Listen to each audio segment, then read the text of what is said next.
Welcome to the Fighter Stance podcast, brought to you by Sheepdog Response. I'm Nick Buttergleary, product manager here at Sheepdog Response. Is that how you say that? That's how you say my last name. Crazy, right? I know. It's not Booty Judge. It's not Booty Judge. Damn. In case it was unclear. But so we're joined today by Zach, as always.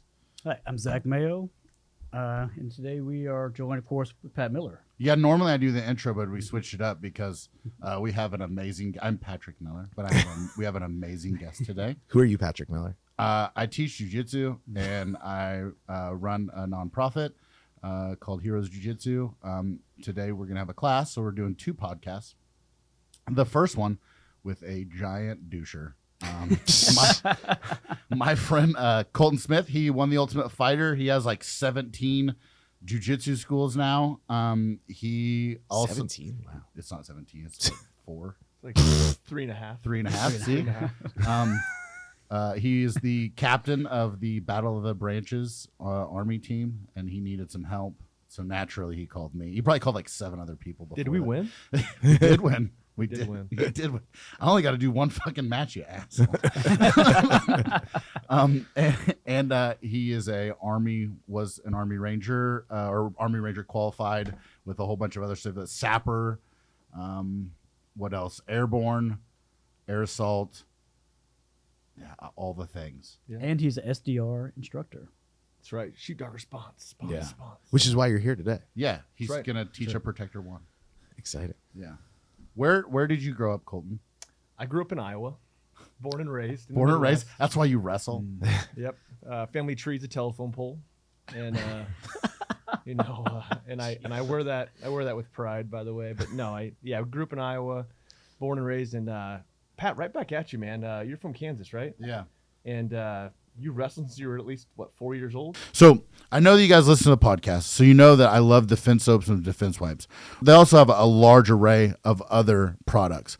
Like we have 2 foot washing stations out at the mats. So it's not just soap and it's not just wipes. There's a whole bunch of other stuff. So make sure you guys go check out their website and get some of the other products as well as your defense wipes and your defense soap. You motherfucker. Is that correct? I'm fucking running on. You got my friend. No, I was. Yeah, you 100%. But you got my friend to fucking. What? Listen, he's my bitch, okay? Say mean things to them, Colton. I don't understand. I was segueing into I too have wrestled since I was I know that's why our faces look 3 years 11 months. and 29 days. That's why our faces look like fucking catcher's mitts. That's right. Most people use their hands when they sprawl. No, not us. No. We're going face Yeah, first. you don't down block with your arms. You down block with your face. Yeah. Like, we've gotten more concussion from sprawls than IEDs. Yeah. I wear these cauliflower ears with pride and also this flat face. Look at the side profile here. There's not all. It's about as flat as this wall back here. Yeah. So, That was good. I'll talk about that. so have you really been wrestling since? Yeah, since I was 4. Honestly, in the Midwest, There's really nothing else to do. you got Bush Light, all right. Meth. You got wrestling. You do have copious amounts of meth. I assume not at 4 though. Not at 4, hopefully. Maybe but, 6. But yeah, you leave the meth and the Bush Light, Bush Latte, until later on in life, apparently. But yes, wrestling and outdoors, and that's really not a whole lot more to do in the Midwest. So when it's cold, you just stay inside and wrestle for You wrestle. 8 months. That's right. That's right. Nice. That is true. In the 4 months you're not wrestling, usually getting in trouble, and wrestling gives you the structure you need, especially when you come from a checkered background, checkered past. Some people would play like football. Colton's not good with sports that have balls involved. Well, no, yeah, my sport has 2 balls involved. So, I feel like that's something though. Just like a lot of people who grapple, like people that like I had like a good friend in high school. Like he wrestled not since he was 4 probably, but like you threw a ball at him, it would hit him in the face. Yeah, first of all, you only have one good friend. You. Me. I'm not allowed to have any other ones. I'm sorry. It's just me. He was before you. You're now here. You've replaced him. Yeah, cool. You can like Zach too, but not good friend. Not a good friend. No. not good for them. Good work associate. Yeah. So when did you join the Army? I joined the Army at 17, actually. My mom had to sign me up, and it was... it was her honor to be like, get the fuck out of my house. Get out of my trailer. Not enough room in this single line. No. Yeah, my mom had to sign me up at 17, and I had delusions of grandeur, if you will. I was told, hey, you don't have to wrestle in college. You can wrestle in the Army and get paid to wrestle. And I kind of chased that pipe dream for about a week, and just enjoyed being an infantryman. It was the height of the war in Iraq. The surge was about to begin. What year was this?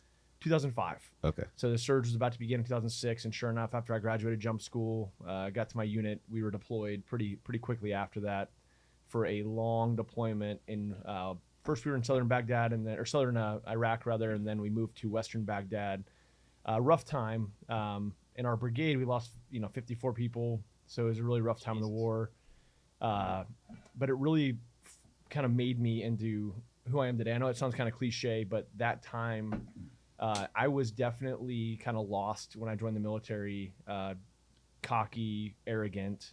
What's changed? Now I have more skills to back up the cockiness. So the cockiness and the arrogant, I actually have titles to back that shit up. Before then, I just thought I was good. Now I know I'm fucking good. Cockiness and arrogant is when you have nothing, right? Yeah. Like 100%. if it's factual, then you're like, that's just the facts. I don't know. I'm really good at stuff. What can I say? I'm telling you.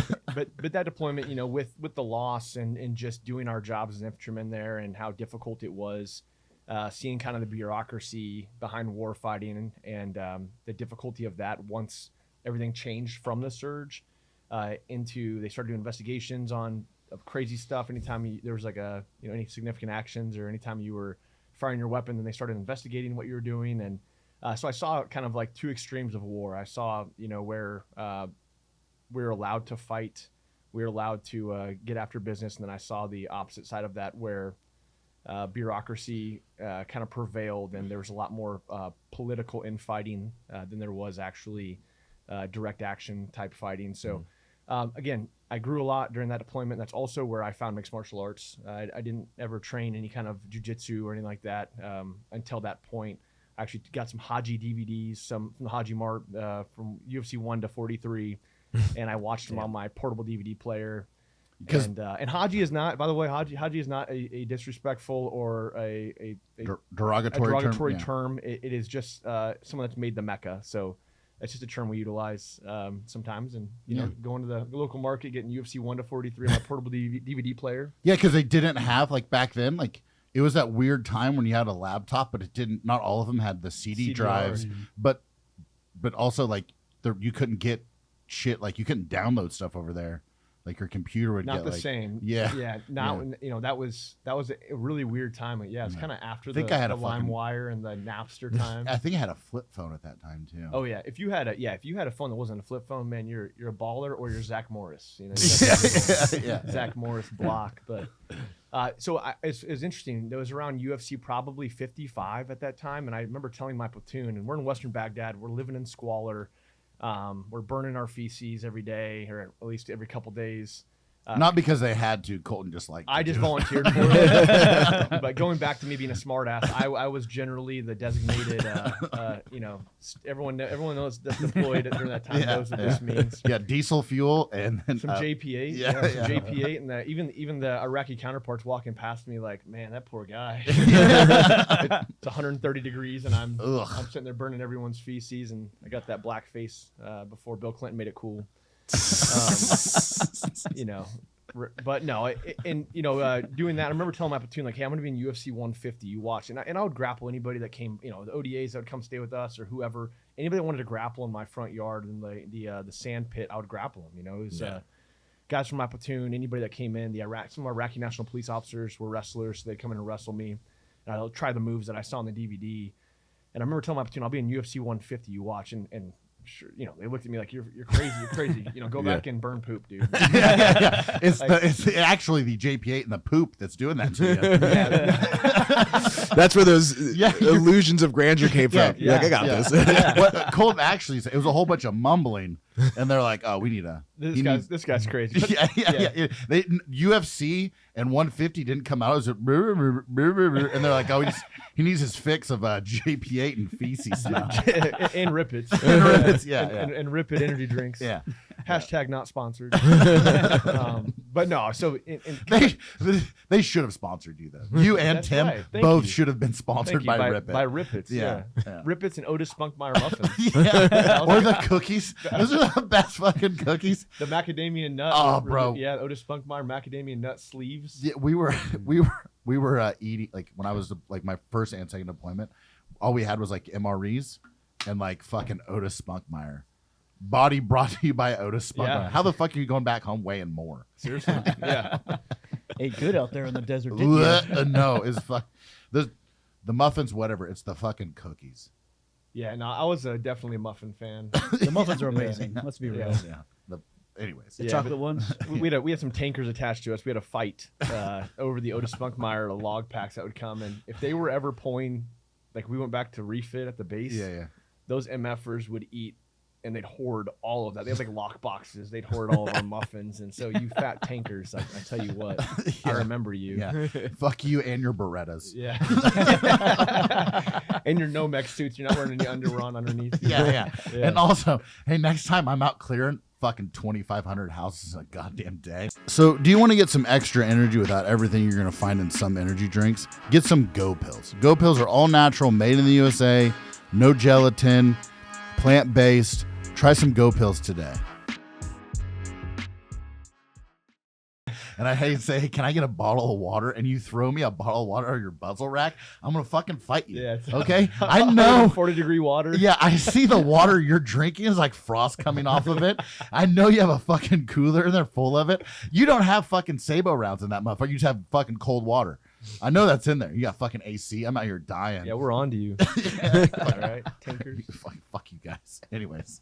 No, but it was interesting because I for some reason I had this ignorance, thinking I'm going to be in UFC 150. That's my goal, and I was actually probably like my season for the Ultimate Fighter is probably UFC 155. So Wow. my prophecy wasn't too far off. That's pretty good. And I also fought 7 days after that deployment with just watching those DVDs, and I was in a cage 7 days after. So this will age me here, the story, but yeah, I ended up fighting this guy on late notice. Obviously 7 days after I got back from deployment, I was on post-deployment leave, and I ended up knocking him out in the first round with a big slam. But with that being said, I was going to say, no punches. Just he slammed him to knock him out. With that being said, though, if I would have lost that fight, man, I probably would not be sitting here today. And I definitely would not be a fighter. Probably like, screw this. This is terrible. Wow. But Yeah. It just That makes sense. it worked out. But that was kind of a turning point. I realized how much I didn't know about fighting, and I actually needed to train if I wanted to fight. And I can't just watch DVDs on deployment. Actual training. All Who of that would've being thought? said, my like kind of like how I got into it was kind of the same thing. Like I got the DVDs, but they were the Pride DVDs. Yeah, Yeah. old school. Yeah. Yeah, and like I watched this, and that's like back then, like especially back then, like there wasn't a lot of like jiu-jitsu schools or MMA schools. There was only a couple. So like if you didn't get exposed to it that way, like Yeah. it's hard. It's gonna be real Blockbuster difficult. VHSs, Oh my UFC God. 1 and 2. Yeah, I still got a couple of those from Blockbuster. It's a good thing you shut down because my late fees would be ridiculous. How'd you manage to get that fight? Like your first fight? So it was interesting. I showed up at the weigh-in in Winchester, Virginia, and I was on post-deployment leave, and I was actually drinking at the bar, underage, mind you. Nice. And I was maybe 19 at that time, and I was drinking underage at the bar, eating a burger and French fries. And Mario and Fernando Yamasaki, UFC referees, they own a gym up in Rockville, Maryland, and they were running a promotion called Gladiator Fight Club. And Gladiator Fight Club, for what it was at the time, I mean, they had like a mini jumbotron. I mean, it was a really good promotion. And And the first rule is you don't talk about. yeah, Gladiator yeah, you don't, Horrible marketing. yeah. yeah. But I was watching them, and I was watching the weigh-in, and sure enough, somebody showed up and didn't make weight, and I had a little buzz going on, and I was pretty, I was like deployment jacked, Yeah. I was Cardio shit, but yeah, but I was pretty swole then. Yeah. I was pretty big kid, and This is wild. sure enough, this guy named Rob Wines, The old days. who I still kind of communicate with, showed up, and his opponent didn't show up. Showed up from West Virginia. His opponent from North Carolina didn't show up. They call it to the crowd, and I'm not in the crowd. I'm on the back side of the crowd. They call it to the crowd and said, "Hey, any fighters in the crowd want to fight at 185 against Rob Wine? He came from West Virginia, blah blah blah." That's so wild. And my father, who I didn't It's like a movie. who I didn't know till I was a teenager, who I was sitting next to, he looks at me. He's like, "What about you?" And I'm like, "Fuck yeah, what about me?" So I raise my hand, and it's one of those things where like Fernando and Mario were like block the lights out of their eyes, and they're like, "Do you even fight?" And everyone kind of chuckled. I'm like, "Yeah, I fight." And so I'm back by the bar. Did you have cauliflower ear at the time? I had a little bit. A little bit. Not as bad as it's now. No, Yeah. but He had wrestled since he was 4. from I didn't have cauliflower until I started doing jiu-jitsu. yeah, from growing up, I had cauliflower on one side, but so anyways, yeah, I get up there and I'm like 9 pounds overweight, and they're like, "Hey, if you cut a few pounds, then we'll take the fight." So there I am in January in Winchester with a bunch of random people's Carhartt jackets on, running laps around this bar, laying in the bathroom to cut some Buzz. weight. Buzz. Buzz. If I would have drank that beer, I would have been good. I ate that burger. And I get up there finally. They take the fight that night. So it's going to age me as well. That night I go back to my father's house, who again I'm still trying to build a relationship with. He was a interesting guy when I was growing up. I didn't know him. He was playing hide and seek or something. Oh my god! Yeah, hide and seek. Hide and seek. Hilarious. We were playing hide and seek for 14 years. Yeah. He's the best hider. He was ever. so good. Yeah, so good. Yeah, he didn't go out for milk. He was playing hide and seek. That's my story. He but never came back with them cigarettes. I go back and I get on the desktop computer and I look up the MySpace of Rob Wine, and man, he has a badass background music. He has his top 10 friends list or whatever it was, and but he had these videos and pictures of him. He's a legitimate Muay Thai guy. Like, I was like, holy shit, this dude's fought before. He's done smokers. He's done Muay Thai competitions. Like, why am I about to do this? And I'm like, well, it's too late now. I said I was going to do it. Yeah. And as I think that helped me, because as fate would have it, if you watch the DVD, it's pretty funny. I still have a DVD that they gave us after the fight. So again, this promotion was legit. We got the DVD so quick, and they gave it to me.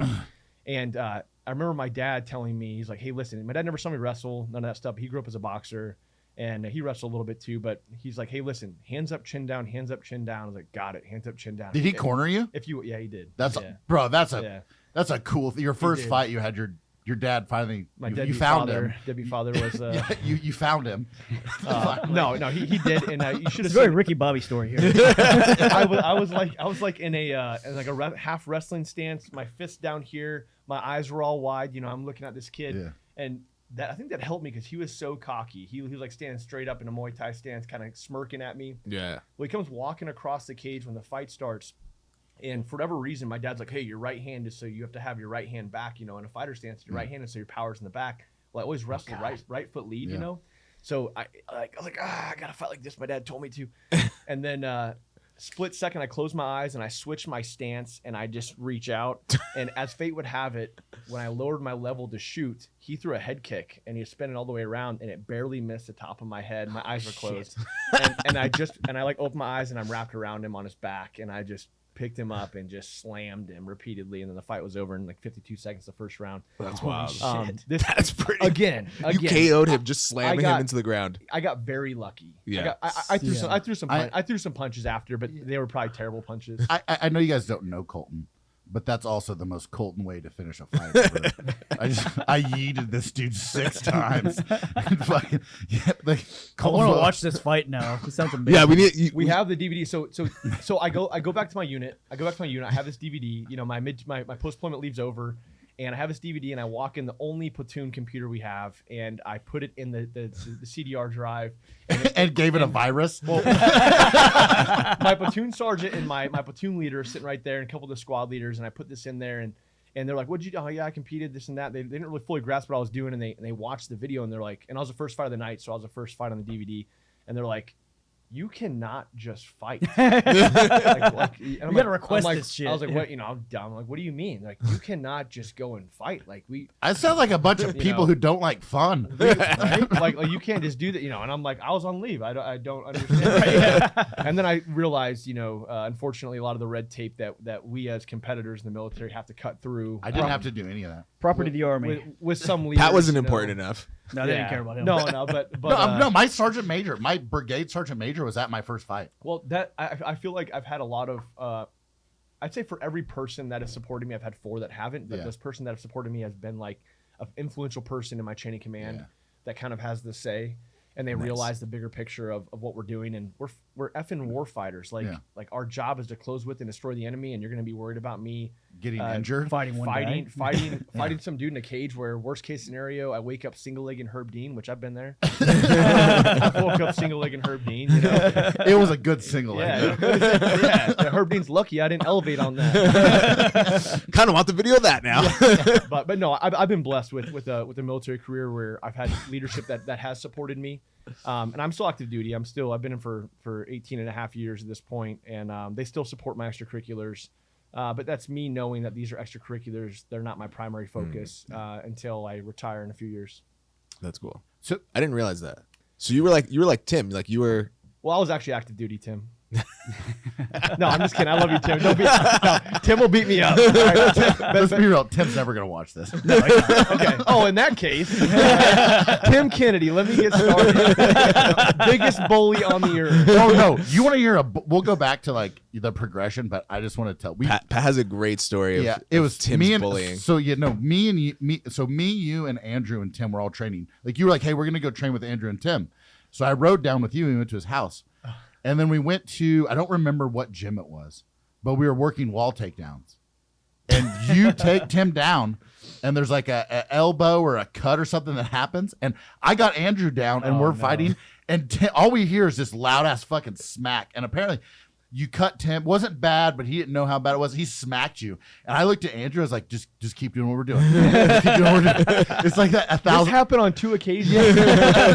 In both times, Tim had a fight coming up. Yeah. And it was just a freak accident where my big-ass head, just smashes into his face. And I cut him twice with, like, fights coming up. And, yeah, that time I remember, like, he didn't know he was bleeding till he saw the look on my face, and he's like, "You ass," and he just like dad like backhands me, and it was like my father. I guess if he was around, would have been like my. See, this is therapy for me, guys. I'm really unloading a lot on you about my childhood. Have you ever We're just laughing at you. A Million Ways to Die in the West. Have you ever seen that movie, A Million Ways to Die in the West, where they're in what's his name, and the other dude in the bar, and they're like slapping. They're like, "Stay away from our guys. Our fight's way more intense." That was me and Andrew. I was like, "Andrew, just let's move. Let's act crazy. I gotta do something because I don't want them to look over here and then like I don't know what's happening." Yeah, don't let Tim see you messing around sparring when he's sparring hard and he looks over and sees your group trying to like preserve energy because then he'll turn it up a notch. So yes, he's absolutely right. If Tim would have caught him not going hard. Well, I just didn't want to get smacked too. I didn't know what was happening. I was there to get Sonic afterwards. I didn't. A story we need Tim to say at some point or talk about is when he got de-toed, when he almost lost his toe training. Holy shit. He lost all the skin over his big toe. That's a story that I haven't heard him talk about. That story and a story of him punking out GSP and Faraz Zahabi and his buddy Roy McDonald. He punked them all three of them out, and I was witness to it. I was there, and I had no part in it, so it wasn't like, but that's another story Tim needs to share. I know him and Roy are close now, but if Tim can share that story, the unedited version, that'd be awesome. It was actually in a back in a kitchen at the Hard Rock Cafe, Pearl at the Hard Rock. It was in the kitchen. Yeah, here's the thing about Tim. Like, okay, so like Tim punks you out and you retort. Yeah, what happened? You might die. Yeah, Herb Dean's not there, dog. Also, I don't know a time when Tim doesn't have a gun. Yeah, like, true. There's You don't 3 of mess. you, 1 of him. He rolls and the you're gun. also in a kitchen. Yeah. You're also in a nice. kitchen. Yeah, whenever like again, I tell people they're like, "What's it like? What's Tim like?" I'm like, "John Wick." Yeah. Captain America. Nope, John Wick. No, Yeah. Like, he just doesn't limp when he John runs. Wick with 50 pounds of more muscle. Yeah, and doesn't Wolverine. doesn't limp when he runs. That's a thing. I know that they got Hugh Jackman playing Wolverine, but if they recast Wolverine, Tim should be like Wolverine. short gorilla hairy guy. Yeah, him or Tom Hardy. Yeah, just don't shave your body hair, Tim, and you'll be. Yeah. You look like Pat's beard, but all over your body. Oh god. Are you pretty hairy too? I'm very Oh, hairy. God. Yeah. He got a haircut the other day, and they did a great job. And then I was like, "What the fuck is sticking out of your shirt?" And it was this fucking long, bro. I was like, "What is that?" I like pull this out. They That's my trimmed the hair neck a little bit. It's like, but- oh my god, bro. Call me sweater vest. Yeah.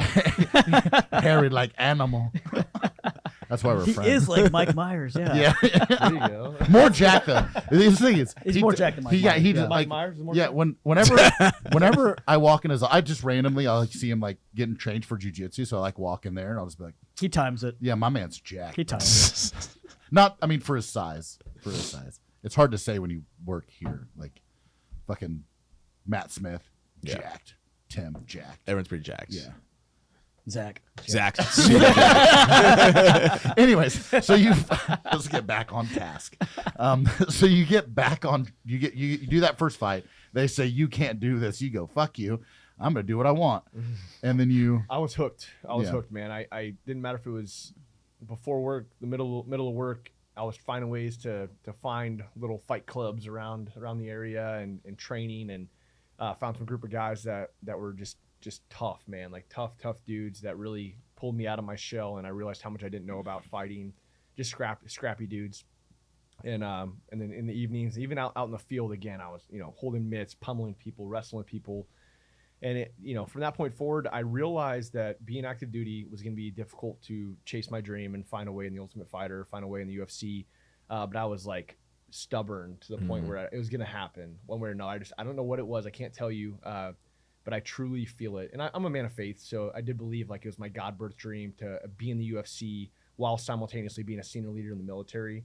And that's truly two things that have always fueled me, those two things in my life. And I knew conventional wisdom would tell you that you have to train full-time, and you got to do this, and you got to do these things, and to be at the highest level of fighting. I get that, but if you make the best case scenario for your situation, I don't care if I'm fighting the guy that trains full time and has the best nutritionist and the best camp, the best training partners, the best steroids, whatever he's doing. If you make the best case scenario for your situation, if that's 24-hour fitness in a punching bag and you're beating up your little brother, hey, if you can look yourself in the mirror and say that was my best case scenario for me, then fuck, go out there and win. Yeah. Also, kind of that's the reason mindset. why his face looks like that. 'Cause he That's just doesn't stop. I don't quit. Yeah. yeah. Robert Whitaker gave me a couple of these, but no, I Yeah. So how many amateur fights did you have? I had like 5 or 6 that were like legitimately like they look like they're still there on my record, Yeah, and then yeah. I had a bunch that were like on Indian reservations and different places like that. Back, I mean, I fought in like Gloves I optional. fought in like places like this small, where like if you elevated somebody, the drop ceiling was you were gonna hit the drop ceiling. Like the heavyweights, it was like during the rules brief, like, hey, be careful picking each other up. If you can pick him up, be careful because you're gonna hit the ceiling. Nice. Places like that. And I fought outside at like state fairs and 95 degrees on black canvas. So I did a lot of. I mean, anywhere I could fight, I would fight. And I was only training, like legitimately training, probably 2 or 3 days a week for a long time. Like even into my pro career. Again, that was the best I could do because I was going to the field. I was still, at that time, a squad leader, a fire team leader in the infantry, and so yeah. I mean, again, making the best case scenario for my situation, eating right, doing the best I can with the time I am given. And there's kind of a chip on my shoulder, especially on the Ultimate Fighter, when I find out that all these dudes do this full time. I'm like, wait a second, how the hell you do that? Like, how do I get on that diet? But no, it was. Like, I wouldn't change it. A lot of people say like, hey, after you won the Ultimate Fighter, do you wish you would have gotten out of the military and just chased this full time? And I do not. It was actually Mr. Timothy Kennedy that gave me some good advising after that time because I was hell bent. I was like, after I won the Ultimate Fighter, I was like, yeah, I could probably get out and just do this full time. This would be cool. Riding that high, from the show. But Tim gave me some good feedback. He's like, you suck. You probably shouldn't. That sounds right. That sounds right. Honestly, though, he has given me and does give me, and a lot of people don't see this side of Tim.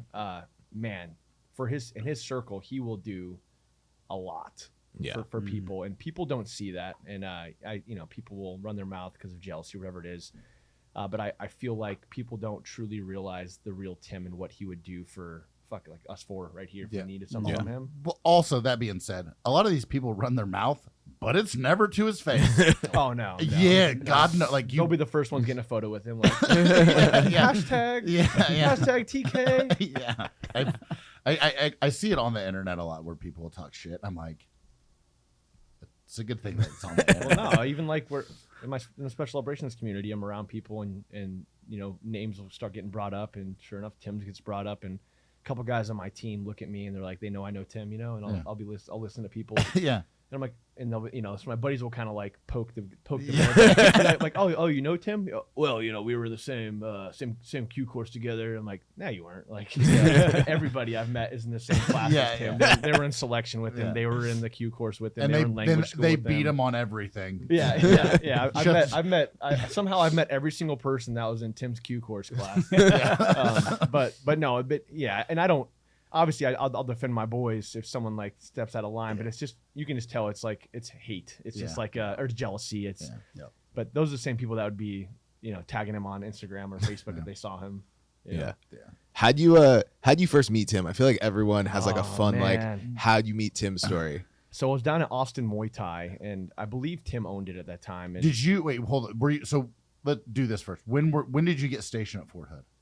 I was stationed at Fort Hood in 2012. And then Perkins pulled you in right away to the combative school? Man, that was actually a very contentious thing. So I was up in Virginia already, my first stint in Virginia, and I get told, and this is like, I already tried out The Ultimate Fighter. I already knew I made the show, but now I'm in a situation where I either get out of the military, and I was actually working on getting hired on by a government agency, doing some stuff, and I was very close to getting hired on. At the time I had a couple kids already, a couple house notes and car notes and stuff like that, so getting out of the military was a little scary for me because it's all I've ever known since I was 17.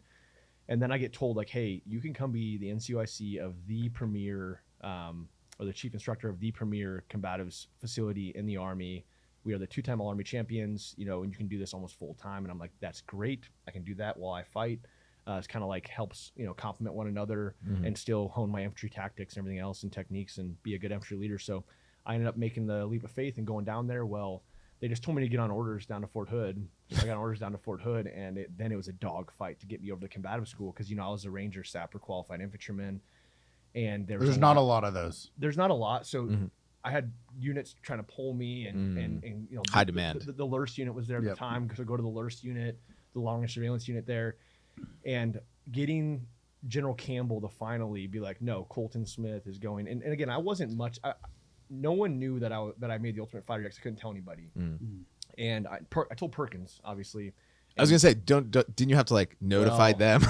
brother, that was another dog fight. It was bad, man. So in the end, I had to take 54 days of my personal leave to go on the show, and I had to sign a thing saying if I got injured, that it wouldn't be the taxpayer that's gonna fix my. I didn't know you were allowed to take personal leave from the military. You're just like, I'm gonna go on vacation, guys. Well, no, you have to save it up. So 54 days of leave, that's almost 2 years saved up of leave because you get 30 days a year. So it's basically all my personal time was now going to be taken to go get beat up on a show in Vegas. Fun. And truth be told, the UFC thought I was good because I had a company commander make some memo saying that the Army supports Colton.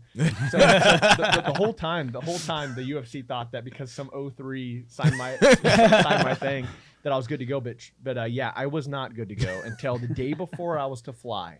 The day before I was to fly, I finally got a meeting with General Campbell, and General Campbell finally said, "Hey,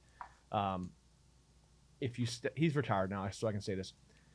If you step on your crank, I'm gonna effing crucify you. So basically, if I, show just, anything bad, military, whatever, do anything bad on the show, he'll crucify me. And then at the end, when I salute him and say Phantom Warrior's about to walk out, he says, "Hey, hold on."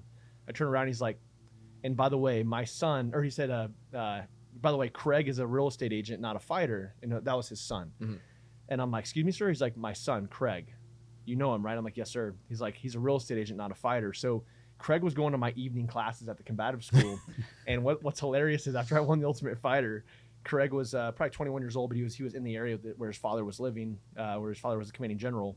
And Craig actually ended up like quitting being a real estate agent, opened up his own MMA school, which is still open today, called Texarkana Combat Sports. Yeah. Oh, nice. So he went all in. He went all in. So General Campbell, I'm sorry that Craig is not a real estate agent. He is a fighter. But no, General Campbell, I owe a lot to him. And actually, General Milley was the commanding general after who supported us quite a bit in the combatives facility and everything else. We won the third All-Army championship. So 3-peat, and then I won the Ultimate Fighter. 8 weeks after I got back from the filming, I ended up winning. But no preferential treatment. People aside from some 4-day passes, I never got any preferential treatment from the military. Most people believe I probably did. They see like the articles, and I'll see a bunch of people hating on me and like, oh, how's this guy get to do this full time? I don't do it full time. You know, it's a part-time gig. And he trained at night though. Like when you're like, because that's where I met Colton. I was looking for, like, I was stationed at Fort Hood, went to go be a drill sergeant, came back over like Christmas leave because I was looking for a place to live because I was going back to Fort Hood, and I went and checked out Matt Larson's Combat Fitness Center, right? Yeah. Combatives Fitness or whatever. Yeah, and then I met you. I met Dom. They touched me in places that shouldn't be touched. Dom did for sure. Yeah, yeah. That also, though, that being said, I was like, oh, these are my people, because I also like to do that. And we have some of the best pictures. And yeah, it was, like afterward, I did a class, I rolled with Colton. He was like, you can come back training. I was like, yeah, I'm coming back here. So then I had 30 days of leave, and you were getting ready for the ultimate fight, the finale. So we were getting in there, getting every day. And that's also where I met Andrew Craig. I already knew Tim because he punched me in the back of the head a whole bunch of times. The first ever. Yeah. Do you remember that at all? Yeah, no, I don't. And yeah, so, but that's like whenever I actually met you and we started training, and he's like, yeah, I can't, I'm not supposed to tell anybody, but I'm getting ready for the finale. I was like, ooh. No. Yeah, and to be fair, out of 32 people that are fighting to get in the house, the 32 top unsigned welterweights in the world, if I would have racked and stacked myself against those 32, I only had a handful of fights, handful of pro fights, like 3 or 4. I would have put myself probably number 30, and that's being honest, an honest steward. However, watching these grown men break in the house. That's what I was about to say, bro. It blew my mind. I mean, a few short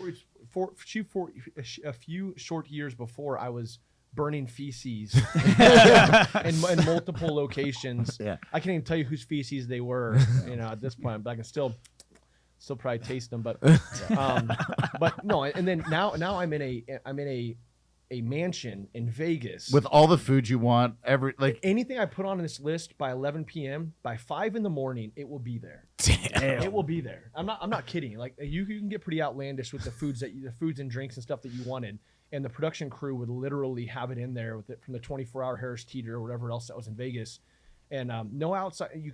No communication, no phones, no internet. You can't write a letter. You can have a Bible and that's it, or a Quran or whatever else, whatever your religious preference is, and you can have that book. So either you have to drink, and they even limit how much you can train. So people think, oh, you're just on the show, you get to train all the time. Nah, that ain't the case. You get a 2-hour block, and that's it. So they want you to be back in the house causing drama, doing pranks and stuff like that. So myself and Neil Magny, who's still in the UFC, I would run, and he was teaching himself how to swim. So Neil didn't know how to swim that well on the show, when he got there. So he took his free time, and Neil also was in the National Guard. He had deployed before, so again, he fought in the Combatives tournament a couple times too, right? He won, yeah. So Neil, and he's still in the UFC, perennial top 10 guy, and he would teach himself how to swim in the shallow end, then eventually got to the deep end. It's pretty cool to see, but I was always running laps. I literally ran like divots into this nice manicured grass because I had nothing else to do. Everyone else is drinking, eating, doing whatever else. So I'm running laps, doing pull-ups, and sitting in the hot tub and stuff, watching Neil teach himself how to swim, and but watching these grown men break, like I don't sleep a lot, so I'd go out like 2 or 3 in the morning, go outside, do some stretching, and I watched. I'm not gonna say his name, but I watched one of the guys. He just had underwear on and a blanket over his head, and he's screaming at the sky, and he's like, he wasn't really in English, but he's like, God, blah, and I'm like, and I watched him, and I'm like, I'm fighting him next. Like, this is great. He's losing his mind. Or it's not great. Yeah. So these guys were, some of these guys were losing their minds, and so then I realized, hey, I can win this because of my experiences, because I'm used to, because this was great for me. Selfishly, this was the only time in my military career where I was able to train full time with no distractions. So whatever that's worth, that's me being honest. No distractions, nobody bugging me, no soldiers bugging me, no picking up soldiers for getting DUIs or beating up cops or anything like that. So beating up the MPs, it's different than beating up cops. All right, don't beat up cops, but MPs are free game. I'm just kidding. I love you, MPs. I don't, but nobody does. Nobody likes them. No, but yeah. So I think looking back on that, that's probably why I was successful, because of past experiences, and that's why Neil made it to the semifinals. He got knocked out by the guy that I ended up annihilating in the finals. Yeah, you backpacked him for 15 minutes. Yeah, he had GSP in his corner, Rory McDonald, Faraz Zahabi, and then I had Tim Kennedy. And Jared Klontz and Chris Perkins, right? Jared Klontz, Chris Perkins, and that tall boxing coach from Copper's Cove. Yeah. Jason Schaefer. Yeah. Jason Schaefer. And then I had a smoke ton of dudes that I deployed with throughout the years that were in the stands, just drunk as a skunk. I mean, they're yelling stuff at GSP. And they're like up front because I got a bunch. You know, I was the main event, so I had a bunch of extra tickets and stuff. So they're all in the front, and I can hear them. We're not even touching each other, and they're like, "Richie, you're bleeding," and like my opponent's like, "What? How am I already bleeding?" He's got that Nate and Nick Diaz shit where you touch him, they're just like, yeah, exactly. Yeah. So and I hear people yelling at GSP, and GSP, you know, if you watch the videos, like looking back trying to see who's talking shit, and so they were doing some like psyops for me, you know? And hashtag my boy Harrison Floyd was in you know, he was in jail for a little while with the Trump stuff down in Georgia, but he was in the stands and he was yelling some expletives to GSP. So HW, I got you, brother. Thank you. But he's crushing it. He's about to beat that charge and get after business. But anyways, yeah, that was the same time when Tim almost annihilated GSP, Rory, and Faraz. We got bottlenecked in the kitchen. I'll let Tim tell the story one day. I'm not going to steal his thunder, but he might tell the PG version. If he does, let me know, and I'll come back and give you guys the real version. Did it make you? Were you just can you say this or not? Were you like behind Tim, like brother? Yeah, bitch. Yeah. Because honestly, my opponent kept turning around like smirking at Tim, you know, and Tim was sweating profusely, and he had his mouthpiece in his pocket, and that's part of the story as well. I'm not going to get into that part, but had his mouthpiece in his pocket. He just got him beating the shit out of me for 25 minutes before I walked out there to fight this. And the last thing Tim said before he walked out, he points at the Canadian, the guy I'm fighting. And again, I was a huge underdog. I was like, I don't know, 3-4 to 1 underdog. Oh, shit. And Tim points to him. He's like, "See those fucking hips? See those Canadian hips? If you can't take him down, you don't deserve to wrestle, or you don't deserve to call yourself a wrestler." Wait, I remember when that happened too. Is Tim had a fucking elbow thing on. Because like not like a brace, it was like a pad, and I was like, oh, he was elbowing Colton. That's he was sweating profusely. Like I'm a sweater, but Tim was like, I mean, if the other fighters in our little blue corner or whatever, when they watched me warm up, they're probably like, oh my god. Like Tim, and at the time Tim was in Strikeforce. You know, he was like the top contender in Strikeforce for the title. And so everyone knew him though, because I mean he came from the pit with John Hackleman, and everyone knew Tim then. But yeah, Tim beat the crap out of me for 25 minutes, and I was like, so I was warmed up. I was ready to go. Yeah. And then I projected that onto this Canadian who I had no respect for. It was very easy to fight this guy. There's some guys I fought where I'm like, this kind of sucks. This guy's pretty cool. Yeah. But Mike Ritchie, not a very good human being.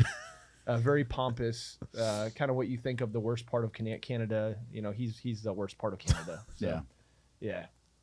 All of it? No. Actually, there's another Canadian on the show, Mike Tarps Off. He always had his tarps off, had his shirt off. He was a West Coast Canadian. He explained to me why West Coast is a little different than different areas. You know, kind of like here with California and stuff. You know. You know what else was funny about when you won the old time? Because I watched it, of course. Right. The funny thing is the guy tried to give you the fucking Harley. Hey, listen. Tim was jumping up and down, and you had the trophy, and he was trying to, and you were like, my trophy. And they kept trying to give you the keys. I felt so and bad. you were like, my trophy. Dana had to like slap me like, hey bro, they're trying to give you the Harley Davidson. Like the CEO or whoever vice president of Harley is trying to give me the keys to my Harley. And I was so just caught in the moment, and it wasn't, I was trying to like discredit this dude, like obviously so I feel kind of bad about it because my boss at the time, Dana, had to like smack me like, bro, pay attention. It's that ADHD. But dog. Joe Rogan was in there too. He's cheesing. He's like just like, like taking it all in. And no, it was a good time though. I got a lot of heat for my post-fight interview with Joe Rogan. I got a lot of heat. First thing I said, I professed my love for Jesus Christ, my Lord and Savior. And man, did people tear me up for that. And then I said, hey, listen, I'm one of like 20 in the armed forces that could have won this show. 100%. And I knew that. Like, there are some badass dudes in the armed forces, and girls and chicks too, that could win the Ultimate Fighter, that could be in the UFC. But their duties to our country is their primary focus. And I knew that. so they don't get that opportunity. So I said that. Those two things I said, and both those things, people tore me up. I was like, hey, what they do overseas is hard. This is easy. You know, what men and women right now, as I say this, are overseas doing, that shit's fucking hard. This is a joke. This is easy. This is, you know, and man, people tore me up for that. Like, I remember when I fought Robert Whitaker, and I ended up losing the fight against Robert Whitaker. And also, like, hold on though. Robert Whitaker is also the middleweight champion. Yeah, we didn't know that shit at the time, but like, yeah, like he went on a tear after. But I knocked him down actually, surprisingly, because I had abysmal strike at the time. But I dropped Robert, and instead of just hitting him twice to TKO him, I went for a Kimura. He's like face down on the canvas, and I like lock up a Kimura when he wraps up my ankle and go for a Kimura. He survives a round. Next round does the same thing to me. But no, Robert's a beast. I'm happy to see all of his success. But yeah, I fight Robert at UFC 160, my first pay-per-view fight, and it's funny because like all the haters came out like, "Where's your God now? Oh, where's the soldiers now? Like, is it so easy now? You know?" But I don't care about that. As they sit on their couch drinking beer. Yeah. Oh man, I would have done this against Robert. Again, it goes back to like the people who talk shit like to Tim. Like also the same with you. No one's gonna come to me. I will. I will do it because we're friends. But no one's gonna come up and say like what do you think's gonna happen after that? Yeah, right. Like, bro, you got Cheetos on your fingers. Like, bro, you got an extra. Maybe I have like a gluten intolerance. Maybe they're onto something. Maybe that's how they get you. Yeah. Colton's allergic. He's not allergic to like. He's only allergic to the Cheetos dust. It's his fucking kryptonite. So you fucking internet fucking or your keyboard warriors in your basements, if you come up with a Colt with those Cheetos fingers. Yeah, I might actually. Yeah, he's gonna break out in hives. Might need an EpiPen or something. Yeah. Biological warfare via Cheeto dust. Okay, cool. So Tim was helping corner you for the Ultimate Fighter. How'd you meet him? I guess we can get back to that. Yeah. Maybe. So another thing, Tim training up for the Ultimate Fighter is when I trained with him previous to that, and I knew him previous to that just from the Combatives community and different communities throughout the military. But he offered for me to come down every weekend for 8 weeks leading up to the Ultimate Fighter and stay with him and Ginger in Austin. So I would come down either on a Friday or I would try to sneak in a 3 or 4 day pass, and I'd come down on a Thursday, and I would live with Tim basically on the weekend, and he would wake me up super early, like almost like Rambo, you know. He's like, or he's, you know, or Rambo, fucking Mick. He's like, you know, I'm Rocky. He's Mick. Yeah. He's an old crusty bastard. No, but he would wake me up like early in the morning. We'd work out multiple times a day, smoke the hell out of me, beat the crap out of me. You know, I had so many cuts throughout cuts and Matt burn and everything else. Again, that's why his face looks like that. Yeah, Tim Kennedy. It's his fault. I would have been a fucking model. That's probably. Like fucking Andrew Craig though too. Andrew was like, when I went to Albuquerque and trained with Tim, like it wasn't fun. Yeah, I have concussions because of Tim. He was like, they were doing a round, like one of the fourth round, and Tim's like, yeah, I'm not trying to go hard. Andrew's like, yeah, me either. Let's just move. And Andrew threw like a toe, like a front teep, but it's like a toe kick, and hit Tim the ribs. And he said that Tim got his forearm in his like under his neck and just uppercutted him for 4.5 minutes.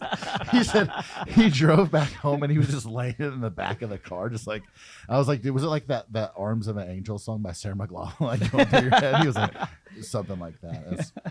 I wanted to stop fighting. Yeah, no, he has that effect, but that was like the first time I really saw, you know, Tim giving back for no reason. He had nothing to gain from this. He wasn't going to gain notoriety from coaching me, the Ultimate Fighter winner. You know, he was one of the top middleweights in the world at the time, whether he was in Strikeforce or, you know, about to come over to the UFC. But man, yeah, him and Ginger opened up their house to me for every weekend. You know, basically I'd get off duty and I'd drive straight to Austin and stay there just to get mutilated all weekend long by Tim and any then go back and do more Army shit. Yeah, but I will say this about Tim. Tim is he's not very honest about one thing in his life: his weight.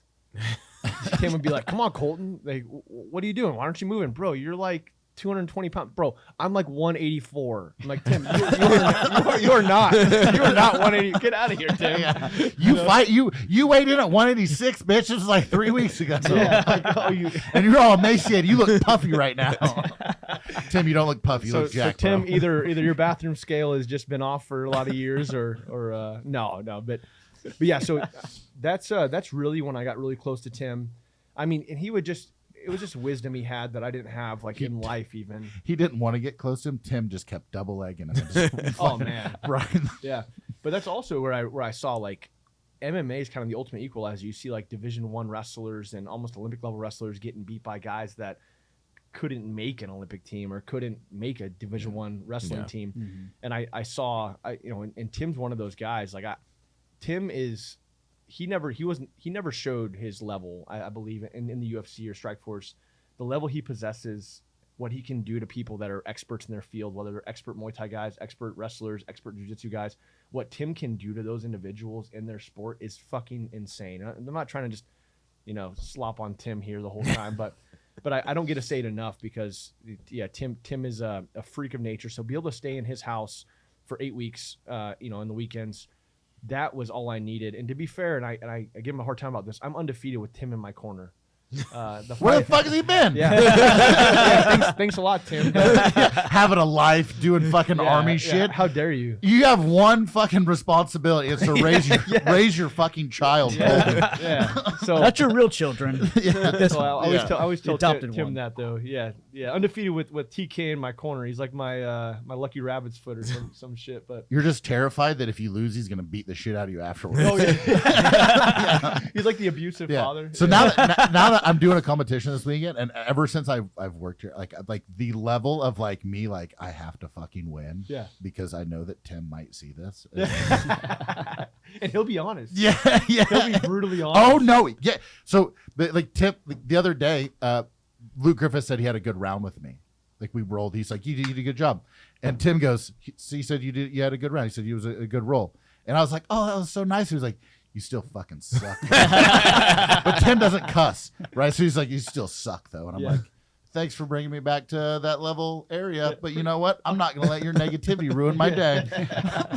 And then I rolled with Luke like the next day and he choked me like 6 times. So Tim's probably right.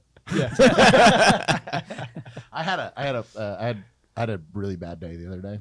Talking about you going, I had Big Dan was my first round. He's a monster. Mount escapes. Oh my god. He rode me like a horse, bro. There was no escaping.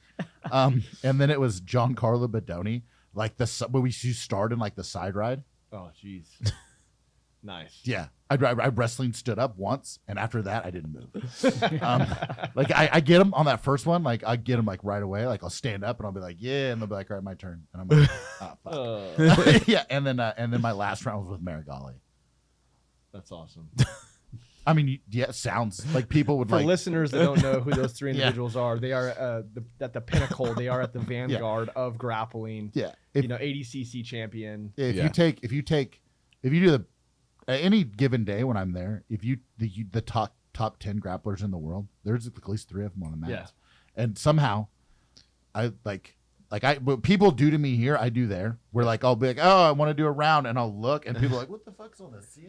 That's me there. Like I'll be like, I'll get done rolling with like an assassin, like Big Dan, and then I'll be like, Is there any blue belts around here? You don't even wear contacts. You're on the ground looking for your contact. Like, oh, I lost my contact. I think, work's calling. I have to leave, and they're like, we know that's not true. Tim we know, needs yeah, Tim said I need to be back. No, he yeah, didn't. Yeah, No, and he then didn't. and then like I'll like look up, and then I'll like I could see like Giancarlo like fucking looking at me, and I'm like, I feel like the weak zebra right now, Giancarlo. And then John will be like, Patrick, will you like to roll with Nicholas? And I'm like, no, I don't. Like to? No. I will because you just asked me to, and you're the best jiu-jitsu coach in the world. That being said, like I'm 40. He's a 26-year-old dime piece just choking everybody, and I'm trying to like I gotta go get a TRT shot later. I'll roll with Nicholas. Why is his torso so long? It doesn't make sense. He's got the longest torso and limbs. And he's got my back now. I thought I was good at this. I'm gonna go sit in my car for an hour without it on and just look at the fucking steering wheel. You are good. It's just like you're saying. You're going against There's the levels. top 3 in the world. There's levels. Fuck Pat. that. I don't like losing. Super skeptical. Fucking don't get it. You know what? So just talking about this. You know what the like people wonder what the secret is at New Wave. I mean, you know this. Like there isn't like John is an amazing coach, but it's the hard work, bro. Like you see in the military, the Fort Hood guys were the same way. Like there was no secret why they're so good. Yep. They just outworked everybody. Hard work beats talent. It's so true. Lloyd Irving says it all the time. Hard work beats talent when talent fails to work hard, and it is so true. Watching people show up at the Fort Hood Fight House with a little bit of wrestling, a little bit of strike, whatever it may be, but like the hard work that we put in for those to prep for the All Army tournaments and just our pro fights, utilizing that kind of system. It was just literally down and dirty hard work. It was nothing sexy. It was nothing, super technical even. It was just working hard, knowing that we could, because I mean, the All Army tournament, I don't think people truly understand. It is a 3-day tournament, and it is so grueling. You see pro fighters, you see black belts, you see guys that have medaled in the Pans and the Worlds in jiu-jitsu, and guys that have won, professional titles and stuff like that in fighting. They lose in day 1, day 2 because you're grappling the first day, full submission grappling the first day with fatigues on. The second day, you're doing pancration, open palms of the face, closed fists of the body, kicks everywhere. I hate being slapped. Yeah, and people would get in like crucifix positions and smack the shit out of you, or you're you're not wearing gloves, so closed fist the body, and you can kick anywhere, and you're in an open mat environment, not in a cage where you can pin someone against a cage.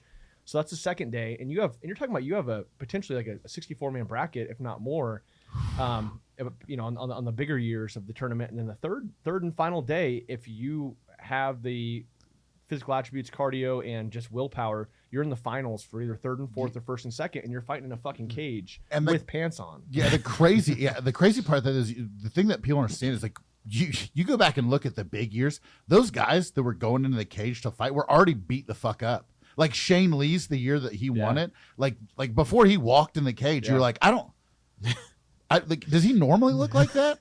Should we be doing this right now? Yeah, like, people are all taped up. They already have lacerations all over their face and black eyes. Their ears are blown up. People have hands all taped up, and now they're fighting in a cage.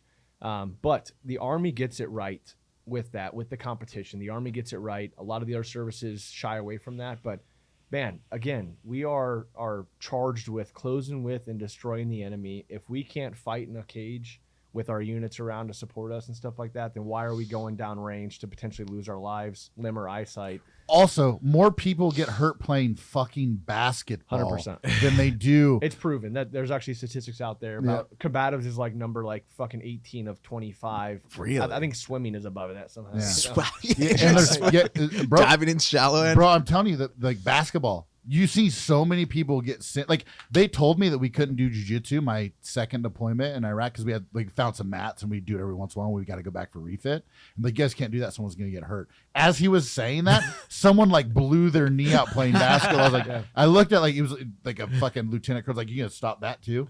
Yep. And he was like, well, no. I was like, well, no one's been hurt doing this. That's right. I've seen like 3 people blow their knees out playing basketball. So we get stopped the pickup games. Turkey bowl every year. Oh, turkey yeah. bowl, the football turkey bowl. Bro, you got a fucking broken orbital playing turkey bowl. Yeah, people take it really seriously. So we have a crazy amount of injuries every year for the turkey bowl, and this is a bunch of special operators, so it is like charged with testosterone and people that like, I used to be, coach would have put me in third quarter, we would have been state champion. Yeah. You used to be able to throw football quarter mile. A bunch of those mountains over a there. bunch of Uncle Ricos, but they're also special operators, and you put them on a football field and you call your own fouls. No one's calling their own foul, but the amount of injuries that come out of there. One of my teammates tore, I'm not going to put his name out here, but he tore his Achilles during that, and people like, way more injuries during doing like unit football and basketball. And also, when you get those old dudes out there, they're trying to keep up with the younger dudes. Yes. Like there's a lot of torn hammies. Yeah. Everyone's tearing a hammy.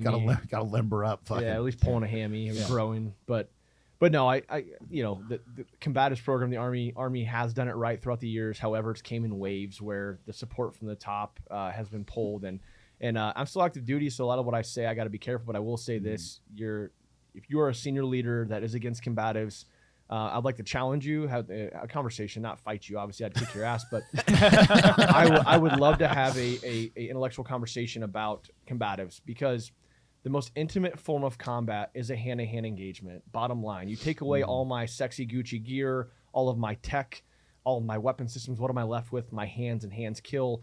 And that is every warfighter. I don't care what your occupational specialty is. Every person in the military should be charged with the ability to fight and defend themselves. And that should be, and everything else is an extension off of that. So being physically, mentally, emotionally strong, having the requisite skills to defend yourself and survive and defend the person next to you. And then all the cool gear, Gucci gear, all the stuff we carry, all the everything else, digital stuff, technology. That is just an extension of your chassis. Tim talks about his chassis, and just an extension of that. So I'll challenge any leader, and any leader that's against it. To me, you're a pussy, and I'm being honest right now. Like, I don't care if they're listening. You can send up to whoever, make me retire. Yeah. But the thing about that though too is it doesn't cost any money. No, Combatives, it doesn't cost anything. No, all you need is grass. Yep. It doesn't cost anything. And if you want to get sexy, get like a little a rubber pit, like a rubber chip pit where they shred up tires and put them in a pit. And the Marine Corps does it. It's really good at a high level. They're all over Marine Corps bases. Yeah, but the Marine Corps doesn't compete, which I'm very surprised about. I'm with the Martial Arts Center of Excellence, the proponent for the McMap program. They're doing amazing things. They have a new POI out that is phenomenal. The martial arts, the McMap program is going next level right now. I think it's amazing. So I'm really Are they making happy. it more in line with Combatives now? They are. But it makes sense. There are some things in the Army Combatives program that are like, okay, but McMap is doing the right things, and they tie in nutrition, they tie in force fitness with it, as well as like what I love about the Marine Corps. They do really well is tying in history with everything they do. You ask a Lance criminal about their birthday and just the history, who's chesty puller. It doesn't matter what question you ask him, he's gonna know the Marine history. You ask an Army PFC, they're gonna be like, what? I don't know when my birthday is. I don't even know. But one thing the Marine Corps doesn't do is, and the other services don't do very well, is the competition piece. And I think the Army has found what that competition does. It breeds excellence. I mean, you compete to find the best runner. You compete to find the best shooter. Let's compete to find the best fighter and find out who that best person is in that outfit. And I'm telling you right now, like, if you're a senior leader and you step out there and you get your ass kicked by a PFC or Lance criminal if you're in the military or in the Marine Corps, people are going to respect the hell out of you. And I think a lot of leaders are scared to step on the mats because of that.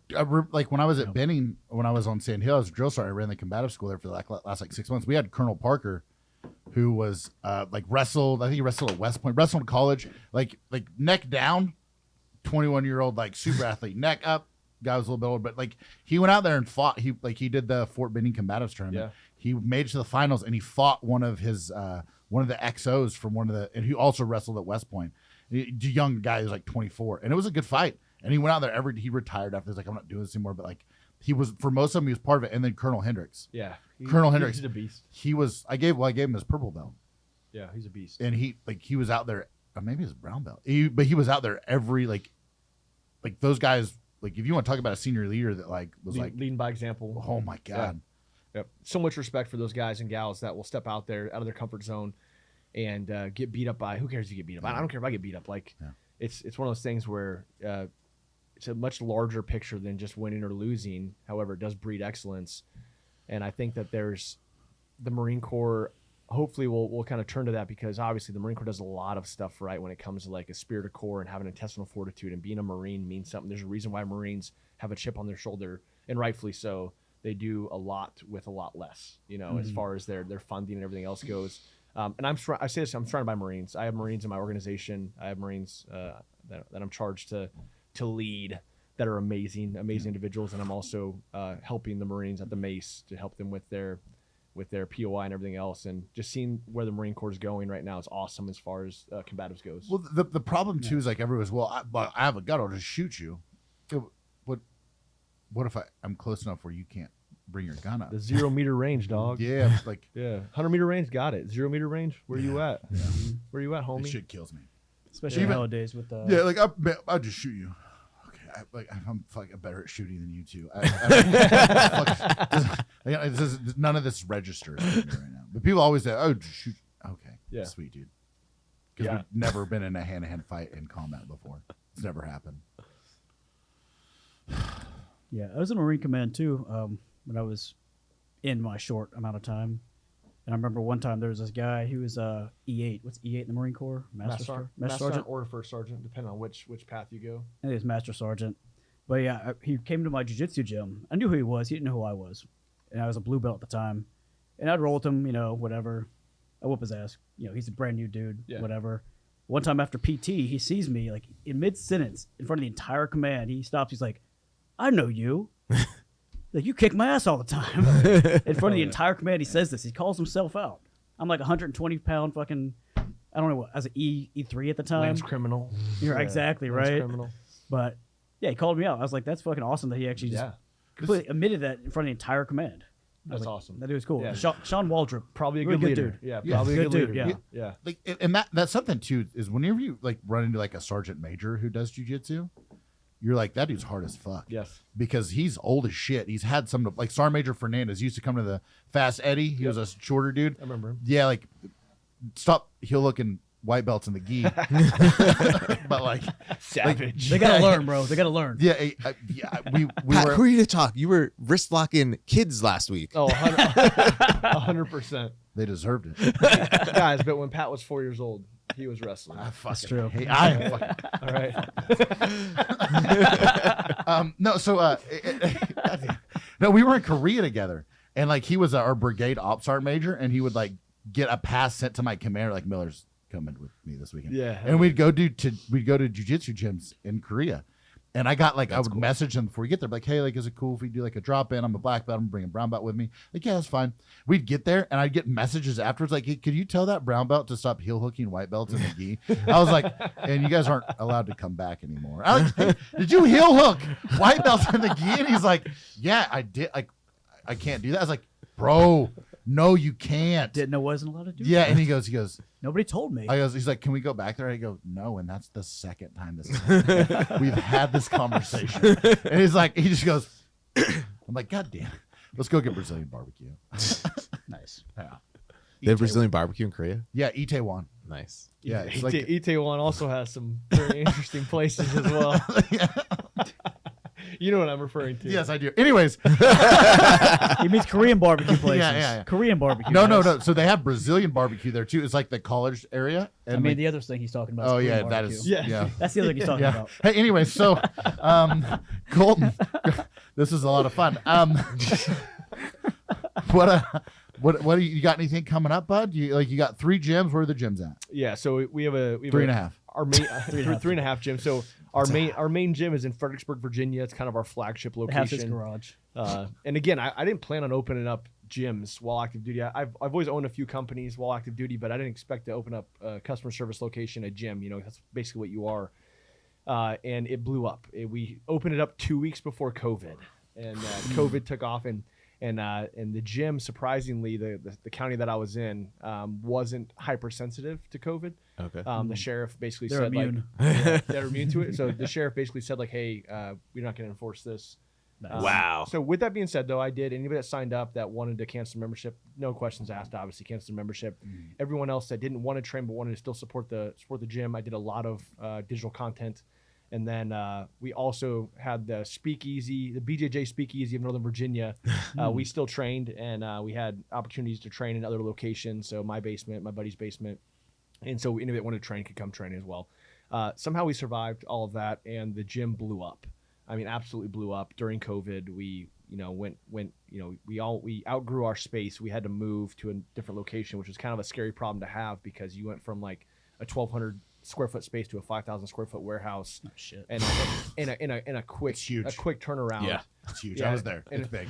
It's 4,000 square foot of mats as well, and like 30-foot ceiling. So it's very my very God. large building, and it has a loft and everything else. And anyway, so Sweet ass office with all the trophies and stuff. Like you guys, Yeah. you guys have more hardware on your walls than any gym I've ever been in my life. yeah, and I'll be honest, I don't love that because it's like I have this saying like, don't live in your own museum, validate your credentials daily. And I feel like I live by that. However, when you walk in my gym, like this dude loves himself. Yeah, but a lot of the stuff though was like I'll give you an example. We did that PBJJF thing. Yeah. Like you got team Team one titles, yeah. fucking 3 of them. Yeah. Like you guys collected the whole set, like the fucking Infinity Gauntlet, bro. Like, like we were waiting, like because like we were like I won my division and then took 3rd in the absolute, and then you got foot swept I won both divisions. So I won my gi and no gi divisions. Yeah, and then you got black belt divisions, and then in the finals of the absolute, I got foot swept by a 300-pound Olympian.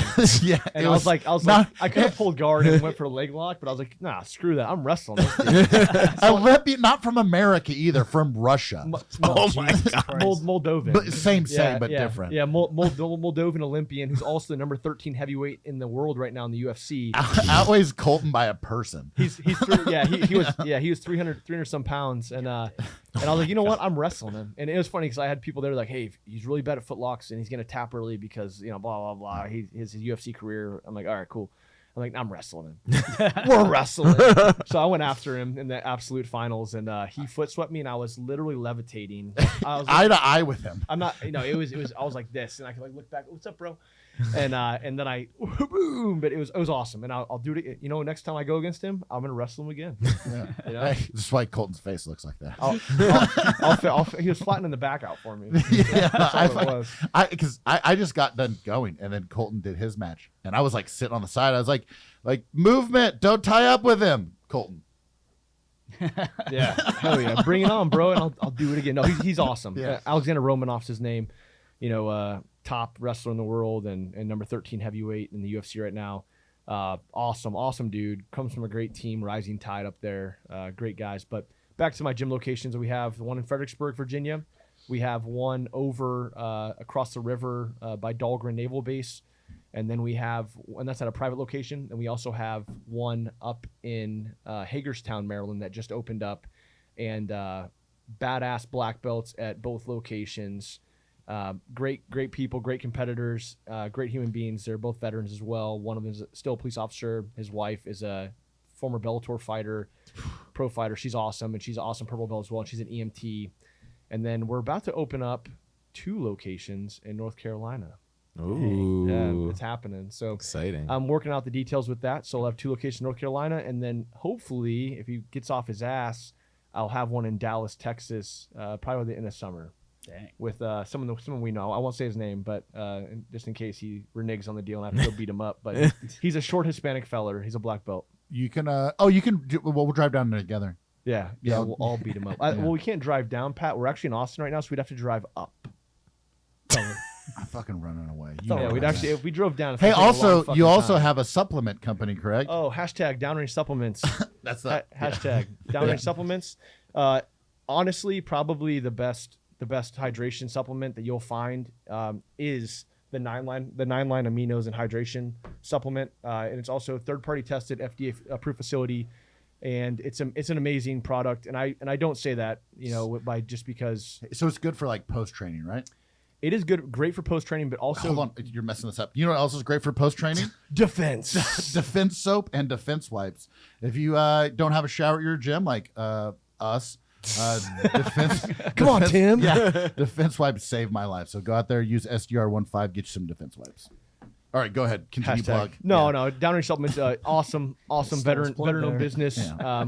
Amazing protein that tastes good. Amazing hydration supplement, 9-line aminos that tastes good, and it's not just aminos. It has electrolyte supplement in there and all kinds of crazy stuff that's really good for hydration. You can drink it anytime. And then we have a crazy pre-workout.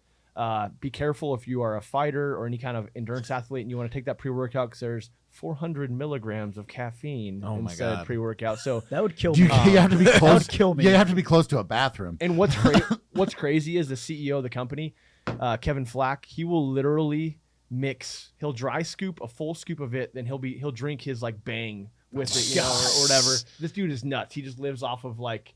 That sounds crazy. Off of like caffeine first and call, the pre-workout and caffeine, and he is a yoked mother trucker. And just how does he not die? I don't know. And the heart's just up pumping away. The dude doesn't sleep. The dude is just up all the time. That checks out. Plugging this shit, and it's all over the world right now. We're in almost every single commissary around the world, and you'll see my ugly mug on the kicker. Myself and my old boss, the SEAC, on the kicker. And there's like end cap kickers that have all of the stuff on there, the shakers and all. I think if you probably. Like took your face off of it. Probably... No, right, man. Right, right. They'd be like, "Hey, this ugly fucker can look like that. Let's get after him. Let me buy this." Also, stuff. though, like maybe have them put a little, like your pictures for the Ultimate Fighter, like they put a lot of They put a little makeup on me. Yeah, Yeah, yeah. put a little makeup A on me. little, bro. Bro, you look like one of the fucking Instagram models. It's all the fucking, it's all the makeup. And then if we got one of those in there, maybe. But right now, catcher's mitt, Colton, not great. But yes, the gym's enlisted 9 Fight Company. I also have a clothing company where we've been with 9 Line Apparel for a long time. It's been open since 2013. And they do all my fulfillment. They're my partners with Enlisted 9 Fight Company, the clothing company from 9 Line, but that's also the same naming convention for my gyms.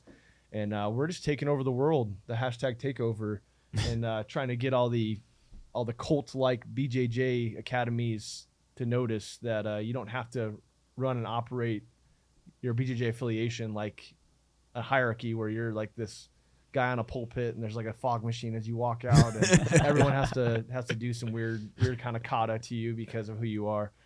So we don't operate like that. So if that's what you're looking for, we're not the gym for you. But if you want to come in and get some rolls in, wear whatever you want, have a good time, be courteous to everybody, be hygienically sound, please, if you step on our mats, and then leave us a cool Google review. I'll really appreciate you. I'm going to leave one too because I went there one time. He did. Awesome. He I did. We didn't actually do jiu-jitsu. We did, though, later on. We did. And nothing's changed. He's still a bully. We had no clothes on for that, though. No. And we weren't actually at I call it the gym, but it was the bedroom. We did like an X-rated commercial for Defense Soap.